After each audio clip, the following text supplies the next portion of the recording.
Welcome back, everybody. This is Cajun and the Cheesehead, our next segment of Late Call. Tonight, we are going to be talking about fandom. What makes a fan, what can come out as a fan, how does a fan start, a little bit experience of our own fandom and everything.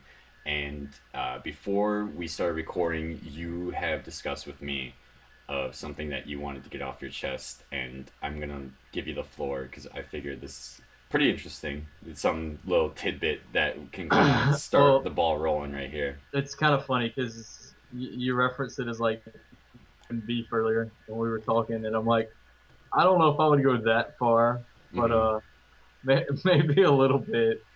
But they were talking about on ESPN, first take. I think it was Stephen Smith, I think that brought it up, talking about America's team, and he was making the argument that the Patriots should be considered America's team and not necessarily the Cowboys, which that's all good and well. I don't really care about that argument too much. I guess my beef, quote unquote, From me. be with the concept of America's team itself. I think it's a ridiculous concept. It's we're playing a predominantly. I mean, it's American football based in cities around America. It's not the Olympics. Like, I just don't understand the concept of trying to figure out who America's team is. There is no American team. There's different teams for different cities. No one like we don't want to all watch the same damn team. I just don't even understand the journalistic obsession with declaring a team America's team. Yeah. I just think it's ridiculous. I mean, Like, if you want to claim anybody to be America's team, you might as just claim whoever wins the Super Bowl each year to be America's team for that yeah, year. they But certainly have they the most. already they already They title certainly have it. the most fans. Well, yeah, but I mean, they already Uh, consider the world champs at that point. So it's America's true. team is. How do you even claim that? Is it whoever has the most fan base? Well, if it's whoever has the most fan base, then you probably would have to consider the Steelers being America's team. They have the most widespread fan Right. base. Right. You kind of mentioned it before, like some of that has. There's different reasons for the spreading out of the fan bases. Like Dallas had I think they had a national TV deal or whatever early. They at least had a lot of nationally broadcast games. In the Tom Landry era, they were in the playoffs almost every year, so everyone was seeing them every year. And this is an era when it was harder to get every game, and a Mm-hmm. lot of people were seeing the Cowboys, and they were having success, and that's sort of where the term developed, I guess. They got a lot of fans during that time. I mean, Pittsburgh has a wide fan base too because the steel industry collapsed and a lot of people left Pittsburgh and kind of spread that fandom out. And the Patriots had just honestly they just won a lot of Super Bowls. I'm sure 20 years ago we'd be having this conversation. The 49ers would be a candidate. Yeah, yeah. Patriots has been a winning team. It's just almost ironic that if they want to consider Patriots to be America's team now, that it almost does seem the most fitting for since it is called the Patriots. Right. That being said, if you want to claim Patriots being the America's team, are Patriots still going to be America's team 15, 20 years from now? If this is going to be something that's going to change constantly, the idea of America's team is a little bit ridiculous because you kind of. I understand why the Cowboys historically would be considered that, but that's kind of almost like a self claimed title, you know? That's like Yeah. Prince changing his name to a symbol. Right. That's I think the Cowboys and the Patriots have way too many haters to be declared America's team. Almost half the fan base hates you, and the other half, I don't even know if you would say half love you. Like just a percentage. Teams like Pittsburgh and Green Bay, they don't really have a lot of haters. I feel like maybe a team like that would be more fitting. yeah. Um, I mean, like I said, it's sort of a ridiculous concept anyway, but I feel like those two teams are definitely not deserving of that title, if such a thing should even exist. It, you know, it's kind of like a cliche thing where it's like, well, we only get haters because of our success and everything, but that just depends on The what your Cowboys haven't been success good in a is. long time. Yeah, People still hate them. they finally got good last year. Uh, Uh, I mean, where they got further in the playoffs than they ever have in a long time. It kind of comes and goes of sure. I don't know and then the whole like who you hate that kind of that changes over time too. I mean, there's been multiple teams that were like the hated team, but I mean, I'm sure for a while Oakland or back then Los Yeah. Angeles Raiders were the Right. hated team because of just the Raider Nation and how dirty they played, and now they almost seem like this sweet team that is like this up and coming team that no one wants to hate, and Yeah. it's just kind of interesting how these things come around and how much they can change through I guess every decade that comes around and overall I Well, think everything's relative to the era, really. yeah it I mean, definitely is. It's relative to the era, it's also relative to the success of the team, and uh, I think we can kind of segue a little bit of where does these big fans come from. I don't want to go into that teams are hated. That's a harsh word. It's a harsh thing to say because anybody who hears that, well, I hate Patriots, all Patriots fans are going to just be like, well, fuck you. I love the Patriots. yeah. And I think what it comes down to is fandom. Uh, you're a fan for a reason, and you're passionate about your team. I mean, it's no we don't shy away to the fact that I'm passionate about the Packers. I'm a fan. You're passionate about the Saints because you're a fan. Anybody who wants to be passionate about the Cowboys can be passionate. You can be passionate about the Patriots and everything that comes. You're a fan for a reason, and that's great. You feel the same emotions that we feel watching this team emerge week in and week out, except for I suppose the bye week. And then I think where a lot of this hate then transitions to is what is considered bandwagon fans. And what do you become a bandwagon fan? What is a bandwagon fan and how do you become one? And the biggest thing I like to point out, and I think the the most recent bandwagon team that people have jumped on, if you want to use that whole cliche and the metaphor, Seattle, Seattle. definitely. Yeah, definitely is Seattle. They won their Yeah. Super Bowl, Definitely. and there's a picture that has been floating on. I think it's on NFL memes. Was the original one people who posted it, and they showed a Seattle Seahawks fan page for their Facebook page, and I think they had about 12,000 likes, like all around, and they won the Super Bowl, and suddenly the next day they jumped to about like 80,000 fans just instantly over the Super Right. Bowl. And you can easily spot that and go, oh, look at all the bandwagoners coming this way and Right. everything. Now, And, I will say Seattle, they have a history of selling out that stadium even in down years. So I don't have any doubt about there being a smaller, loyal fan base within Seattle itself. It's kind of this national spread of this love for Seattle that seems very, very fake, very disingenuous. mhm. I just, it's definitely like that example you pointed out. I never even met a Seattle fan until that Super Bowl year in my entire life. I And saw I've them met here or plenty since there. then.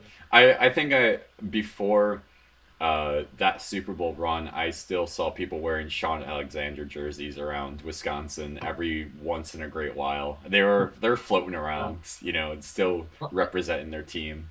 I guess that's a good way to find out if you're actually a fan. Ask them if they knew who the hell Sean Alexander is, because if Yeah. they don't, they're not a real fan of the Seahawks. Ask them if they remember Matt Hasselbeck and not being played a backup for the Colts. Ask them if the 12 stands for the 12th man of the year they became a fan. Yeah. I think another big example is there's a cat on my lap. I'm sorry. Fuck you, cat. Uh, I Anyway, was gonna make a focus. mad pussy in the lap joke, but I'll stop. Ooh, I ooh. won't. I think another big one that came out is when the 49ers made the Super Bowl with Colin Kaepernick. 49er fans were rejoicing. And to be fair, 49er fans have been waiting for a long time. You went from Joe Montana to Steve Young, and you had Jerry Rice that whole, decade and even Yeah, beyond. And 49ers have been just kind of waiting, yeah. for They haven't had a something lot to cheer big. about in a while. Colin Kaepernick comes in, you make the Super Bowl, and 49ers fans are raging. And you watch any 49er game that's going on right now, and they can't even sell out half of their stadium. It's actually kind of sad, like of how much 49er fans have just dropped out. And do you argue, uh, you know, were these bandwagoners too, or is it just that 49er fans are so realistic that they know how bad their team is this year that it's like I don't even want to bother going? You know, I think a lot of it is probably frustration with the ownership and the front office and just the management of that team. And because personally, like, if I felt the Saints were being run that bad, Mm-hmm. I wouldn't even want to go to a game because I wouldn't want to give those guys running that team money. Like, screw that. Fire those guys and get a better team and get your shit together. Like that, it's clearly a management problem, an ownership problem in San Francisco. You know, They have some talented players. you It's know, just being. I mean, they basically they lost a lot of people when Harbaugh left, yeah, they did. but they shouldn't be as bad as they've been playing. I don't think they should be, Yeah, and they have a decent defense despite that. Like yeah, they do. it's clearly just. I think it's a poorly run organization. Yeah, yeah. Personally, I completely agree. I think that team is much better when what their record shows, and they need somebody in there to turn it around. And that's kind of a whole nother subject right now. And I had a conversation very recently of what makes someone a bandwagon fan. How do you point them out? And I took a lot of self reflection on it, and I kind of realized that realistically, if you want to become a fan of anybody, you're gonna have to start out as a bandwagon fan, and because like realistically, if you're gonna become a fan of a team, most likely it's because they have a sudden success. And I'll take me personally, for example. There was an ongoing joke that during the '80s the Packers were so bad that you could go to Green Bay and someone will break into your car and they'll steal your radio but leave you Packer tickets because that's how bad they were. No one wanted to go to those games. Similarly to what the 49ers are experiencing right now. No one wants to go to these games. Like, you're still kind of a background fan, be like, we're just kind of waiting for them to get good again. And once they do, yeah, I'll start attending those games. Do you consider that a bandwagon at that point? Or is it just kind of a, we don't want to get too hasty because we're being realistic right here? well, I think part of that problem with that is if you're talking about attending games. I mean, NFL games they're expensive, man, They and are. They truly are. And if you don't have money, I mean, and the team's not playing well, who wants to go spend a Sunday afternoon watching their favorite team lose in person? Yeah. I feel like that's you know, a lot. There's a lot to be said of stadiums and that sell out anyway, despite a sorry team. Like that's impressive. Bravo to that fan base. Hmm. But I don't think that just not attending now, if you just completely give up watching and following just because they're sorry and decide I don't care, and I'm rooting for someone else. That's a bandwagon thing. You still got to care about your team and support the team when they're down. I still say uh, I'm gonna kind of run you through a little bit of history, like through me, and I think the very first team I was ever fans of was the Dallas Cowboys. I was 3 years old, so ironically enough, at me being 3 years old, the Dallas Cowboys were on a tear of being America's team again, where they're just going Right. to back Super Bowls over and over and over. And they were a great team. But at 3 years old, if anybody asked me, well, why do you like the Dallas Cowboys? I said they're my favorite colors, and actually to this day they are my favorite colors out of any band or any team, I guess, color scheme going on. I like them a lot. When I got to be a little bit older, I became a fan of the Los Angeles Raiders, and primarily because of Bo Jackson.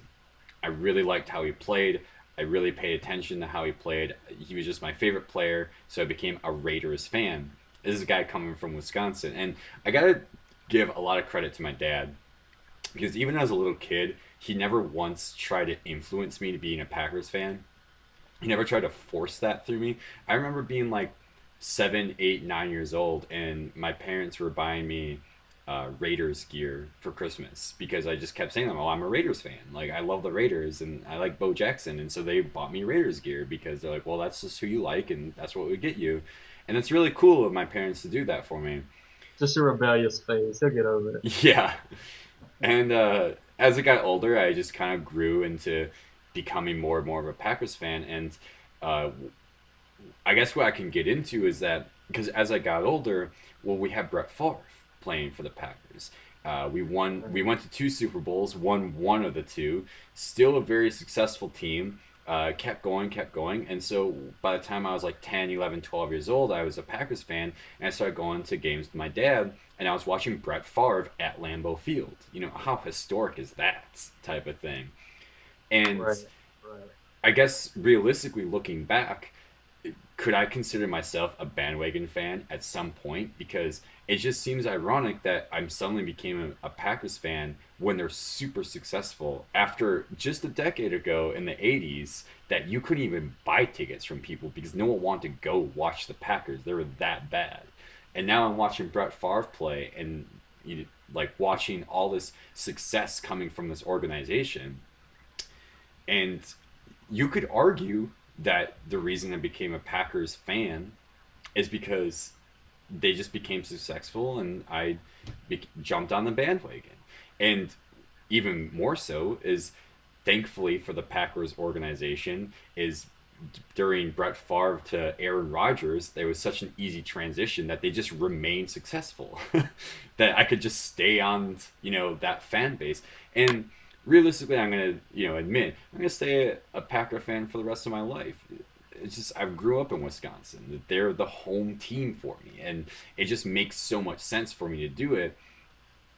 But you could argue that, and I took a lot of self, I guess, reflection to say that. Well, look at all these other teams that I was originally fans of, and I could have stuck with the Raiders, who had somewhat success in the early 2000s. I could have stuck with the Cowboys, who kind of had their ups and downs throughout the decades and now are on another good upswing. But I decided to go with the Packers. And I don't know if you had any similar stories of were you always just the Saints fan because it was just brought up with you, or did you have any other The fan whole bandwagon bases? thing. Let me paint you a picture. Okay. The year is 1999. I believe it was Halloween Day, a Sunday. The Saints are playing the Browns. They've been leading the Browns the entire game, and late in the fourth quarter, I watched my Saints blow it again. This was my childhood. I'm not a damn bandwagon fan, but I did like some other teams, just like any other kid in the 90s. The Cowboys were never my favorite team, but Troy Aikman was my favorite player. Yeah. Um, I never really felt that strongly about the Cowboys as a franchise. I really, he was just my favorite player for whatever reason. And I did like Brett Favre too. I liked the Green Bay Packers. I had quarterback Club 98, and Brett Favre was the best guy in that game by far. He was like Bo Jackson in Tecmo Bowl, basically. Yeah. Uh, and I also just liked green when I was a kid. I liked the Carolina Panthers when they came out because, like you like the Raiders because of their colors. I liked their colors. I have a couple. I actually think I had a jersey as a kid for the Panthers just because I liked black and blue. And I liked Kerry Collins for some damn reason. Uh, and then I played football a little bit as a kid. I played for a team called the Jets, and I played one that was the Little Giants, like the movie. And That's a great movie, so by I've the always way. sort of had a I've always had sort of a soft spot for the Giants, and then especially once they got Eli, and I've kind of liked the Colts for that reason because I like Peyton Manning, New Orleans boys. Hmm. Uh, but no, my earliest memories of football are sitting with my Cajun grandfather on the couch, and him probably cussing in French over the Saints game. Back in those days, the Saints were in the same division as the 49ers. And I do remember him being a really big fan of Joe Montana. And I guess that maybe instilled some of that in me, Hmm. like being a fan of Montana. But I mostly remember him playing for the Chiefs when I was younger by that point. But Yeah. never really got to see him play in his prime. Um, Well, yeah, I remember. I mean, it's just I can't tell you the moment or the year or whenever I became a Saints fan. I always liked the Saints. I always followed them ever since I was young. I might have watched some other teams, but I always followed them too. And when you're younger, sitting down to watch a 3-hour football game on a Sunday afternoon is a big deal when you want to Yeah. go outside or play video games or Yeah. something. But Yeah. I do remember watching them even then some. But I guess the bandwagon thing is true to an extent. Uh, I've really part of it might have just been getting older and watching sports more, but I remember the Mike Ditka era for the Saints, which was terrible, just like every other era before, pretty much. Minus a few years here and there, with like the Dome Patrol and Von Airman and stuff. Anyone that actually knows what the hell I'm talking about, bravo.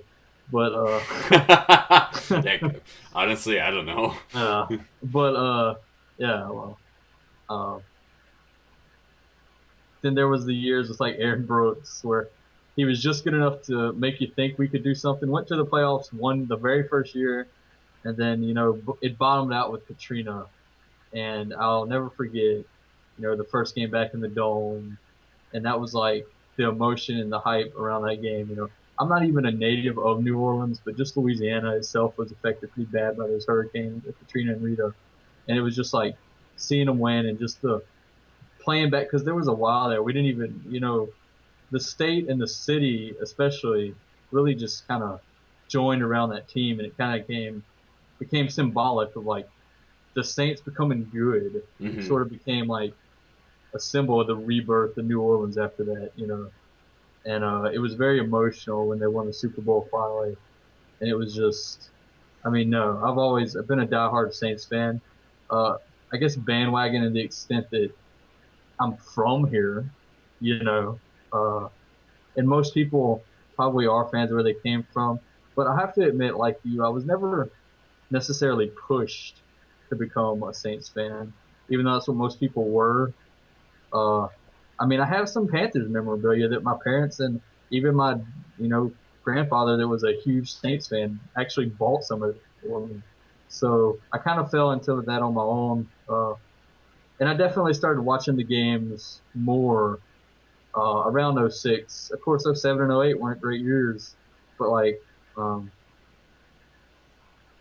yeah, I mean, bandwagon, no, but success, I think success definitely helps anyone. Everyone Yeah. wants to see their team win, and it's a hell of a Yeah. lot easier to invest 3 hours in an afternoon if you think your team has a chance of winning the ball game. So, You made a very excellent point because when the Packers went to the Super Bowls with Brett Favre, I was too young to really understand.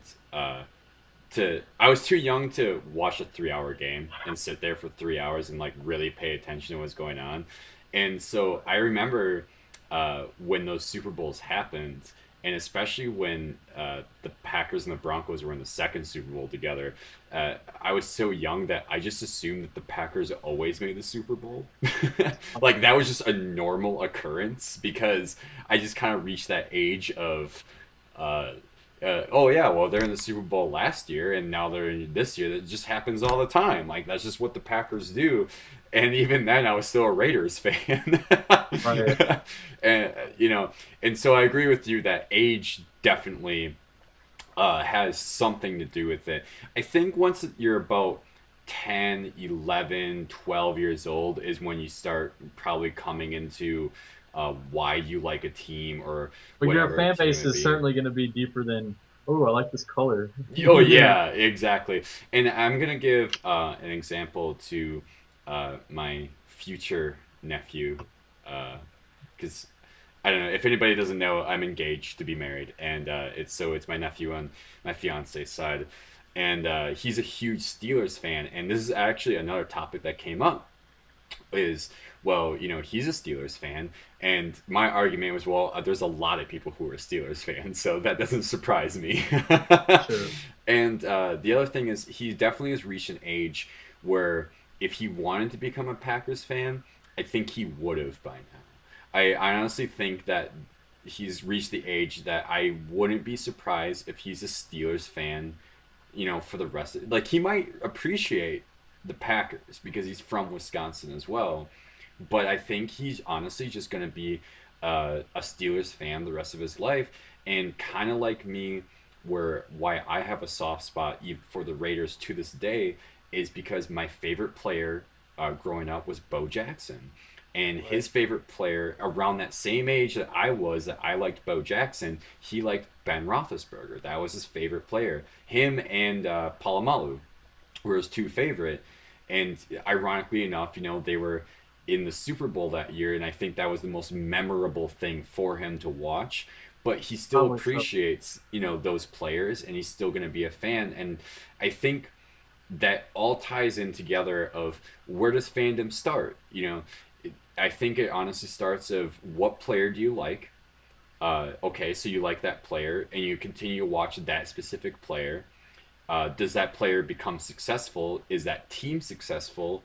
And then if you're gonna still be hooked on them, then you watch their success as they move on. And I think that kind of goes into an argument of, well, can you argue that for people who are quote unquote bandwagon fans? You can look at these people from Seattle. That sounds terrible. These people from Seattle, you dirty Starbucks rady Seattle fan. I'm sorry, I'm just joking. I don't mean that. But No, that's cool. yeah, you You know, didn't offend like a lot of people or I'm anything. sure not. Yeah, uh, people who became really big fans of I mean, they're a bunch Seattle. of dirty hippies from Seattle. What the hell are they gonna do anyway? Yeah, uh, people who are really watching Seattle lately. It could have been the same thing. Probably people who I became a fan of Marshawn Lynch. Suddenly they won a Super Bowl. They've been successful. Let's just continue watch them. And if you continue to be a fan 10, 15, 20 years down the line, then you can't consider them a bandwagon fan anymore. I agree with that. I think a lot of fandoms might start off by jumping on a bandwagon, but if you ride that bandwagon to the bitter end, then you're not a bandwagon fan anymore. Right. Oh, definitely. I just want to, since I mentioned shout out to Ryder and Luke if you're watching this. Hey, I mentioned you in the video, so shout out to you guys. But um, and I think that happens a lot of times. I mean, why why does Steelers have such a huge fan base? And I know you mentioned it with the whole steel industry, but also they had a very large success for a long. It I mean, was, they have yeah, the most Super Bowls out of any team right. in the NFL, and even with Ben Roethlisberger coming in this past decade, they've had success. I mean, hell, they're not necessarily really, it's not unfathomable that they could make another Super Bowl either this year or upcoming years again. Right? Realistically, it's not Sure. unfathomable for them to still be successful. So why wouldn't you still be a fan of this very successful franchise? The true test of a fan base is down years. Yeah. I mean, just earlier this year, I was walking around with the Saints shirt on, and some guy hollered at me. He's like, "You ought to burn that shit." And I laughed, and I'm like, "Come on, man, you got to support the team through thick and thin." It's Hmm. like a marriage, man, better or worse. And I'm not gonna divorce them anytime soon. So, I've been discussing this. I don't think I've actually recorded us talking about this. My biggest fear is I was literally not even born yet when the Packers sucked for like 20 years straight. Right. I wasn't around when that happened. And I've been super fortunate that I went through the entire Brett Favre era. And even Brett Favre's era through the Packers had kind of some ups and downs going on there. A lot Yeah. of that was due to coaching, some of it was due to him getting older. And, but overall very successful. Now we have Aaron Rodgers, who's probably going to be playing until 2020 or maybe even a little longer. We're going to keep him around for a while. So I went from, Favre's era to Rodgers' era, very successful. When Rodgers retires, I don't know where the success is going to go.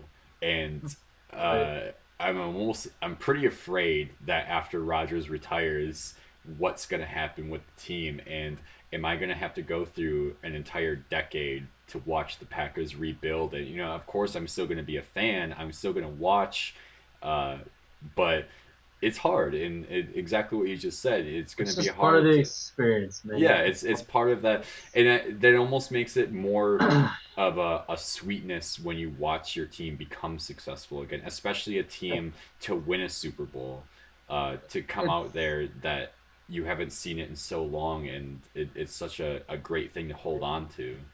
well, that's why it was like so exciting when the Saints finally won. You Yeah, fans stuck with them for like 44 years, and they made the playoffs very few times during that time. I mean, they went 20 years without even a winning season. hmm So, uh, I mean, if you stick with the team throughout the bad times, the good times definitely mean more. You know, I think so, at least.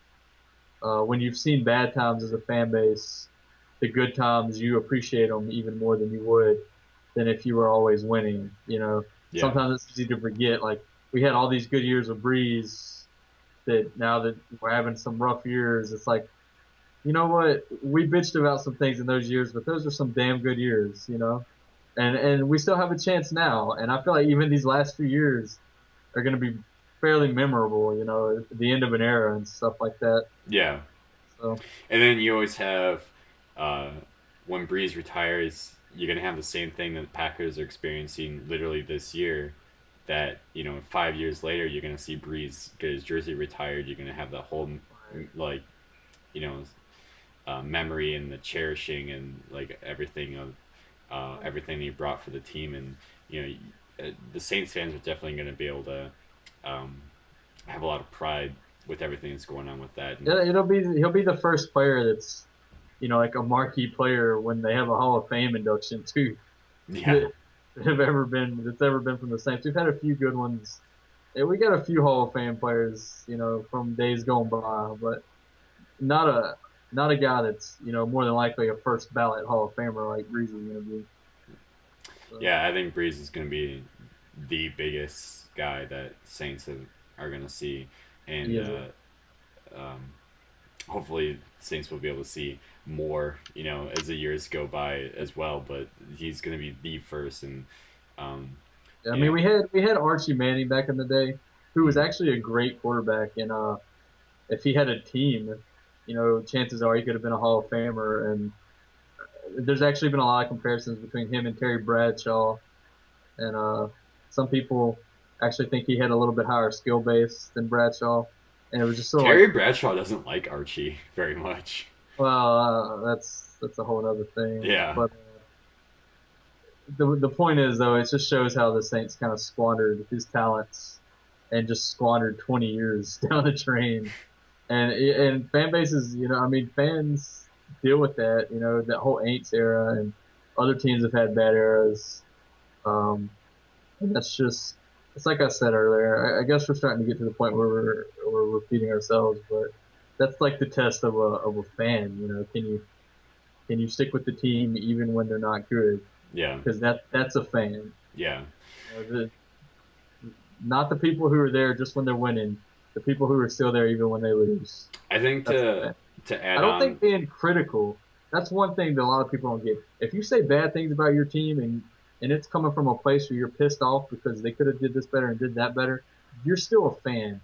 you're you don't love someone if you just kiss their ass and tell them to It's not make being mistakes. realistic. I think You a know, true yeah, fan should be yeah. realistic of their team. Uh, if you want to be critical, you know, be critical. You should be, because it's unrealistically for you to be a fan and be like, we're just the best team ever. No, yeah, we have no flaws, nothing. We're going undefeated every season, every year. That's unrealistic. You can't do that. And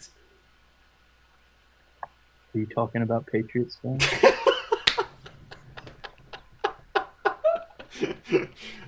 uh, admittedly, Patriots fans unfortunately are kind of notorious for that entire aspect. Yeah. Um, and I'm sorry, but you do have to be very realistic. You have to understand that your team isn't going to be always successful. You're not going to be number one in everything. You're not going to be undefeated all the time. Uh, that's just what being a true fan is. You need to be critical, and I think again, to wrap this all up, is no matter what team you root for, no matter what team you want to go for, you know, even if people are going to call you a bandwagon fan, stay true to who you are. Yeah, and because a true fan is your passion, and that's what it is. You're passionate about your team. You're passionate about your success, and that it goes along with why you are want to be critical, because you're passionate about it. You're cheering for your team because that's who you grew to like. You know, this is the team that you want to follow, and there's something special about that. There's truly something special. And even if you don't live in your home, like, town or your home state anymore, as long as you continue following that, and even if you suddenly became a fan of a team, that hold on to that, don't change it, continue following this team through thick and thin, because that's who you want to follow, and that's the type of team that you want to be a part of, and that you have to have pride to say that I'm going to buy these jerseys or clothes or hats or whatever you want to do, and say that this is my team and I love following them. And You know, that's kind of what makes. it gets yeah, it gets to a certain point where you're like also just you're representing, even if it's not where you're from, you're representing where you live. You're Yeah, representing your home. It's just it's like these a lot of these, especially teams that have had the same been in the same city. It's like it's why Cleveland fans were so upset when they lost to the Browns for just a few years, yeah, despite the fact the Browns have never really had any success in the Super Bowl era. Uh, it's just so ingrained in the DNA of that place that it was like a tragedy for them not to have their team, yeah. And I mean, yeah, it's almost like a deeper pride than just your team. It's like pride in your city and where you live. And hey, in down years, just remember it can always be worse. You could always be a Chicago Cubs fan, so That's probably the best way to put it. I'm proud of that one. I really am. If you are a Chicago's Cub fan, then I'm sorry, I don't. It can't really get any worse. But you know that. You've known that for a long Oh time. So. man, yeah, that's involving a whole nother subject that I don't think we can get into right now. You know what? This, Woo, baseball. yeah, uh, this particular episode I think got kind of emotional, kind of a little deep, deeper than what most of ours Yeah. do. But I think it was a good topic to bring up. I think that it should come out. People shouldn't be embarrassed of who they represent or who they should be fans of, and don't let anybody else bring you down. Don't let us bring you down. Fight for who you want to believe in, and uh, we're pretty realistic. Whoever fans you want to There be is at. there is there is one exception to all this. You know that, right? No. If you're an Atlanta fan, fuck you. uh, hey, even if you are an Atlanta fan, I'm out. I'm out. You know what? I'm out. all right, I'll take it over. Even if you are an Atlanta fan, you can follow us on Twitter and Facebook. You can always, tell us your story of who you root for and how you started out, because we kind of emerged of uh, where we came from as our fan base, and we'd love to hear from you. So uh, we have a big segment next week for Late Call. It's halfway at week 8 for the NFL. And no, you're out. You're out. You need to get the fuck out of here. You're out. More. No. Get off the screen. I'm talking now. Thank you. Week 8, next week. We're at the halfway point. We have a lot of stats to come out. Join us then.